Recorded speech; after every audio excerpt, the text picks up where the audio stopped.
এটা প্রথম থেকে যদিও আমার ভাবনায় ছিল না, তবে আমি তো পড়াশোনা করছি যাদবপুর ইউনিভার্সিটিতে। পড়তে পড়তে হঠাৎ আমি আমার একজন স্যারের কাছ থেকে খবর পাই এরকম সুন্দরবনে এরকম বাড়ি বাড়ি গিয়ে স্বাস্থ্য সচেতনতার কাজ করতে হবে। তখন আমার একটা উৎসাহ এলো মনের মধ্যে যে হ্যাঁ, এটা যদি আমি করতে পারি, আমার এখান থেকে অ্যাটলিস্ট আমি কিছু শিখতে পারবো, জানতে পারবো।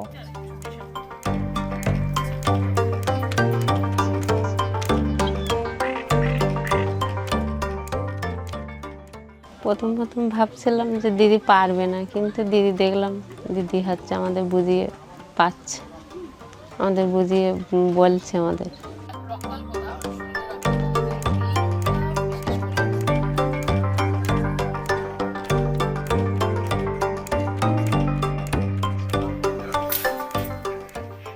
এইটা নিয়ে সুবিধে বলতে, এই সমস্ত যে রোগগুলো আছে, সুগার, প্রেশার, অ্যানিমিয়া, এই রোগগুলো কি থেকে হয় এবং এর কি লক্ষণ এবং কিভাবে এর প্রতিকার পাওয়া যায়, এই সমস্ত বিষয়গুলো সাধারণ বইতে যেটা লেখা রয়েছে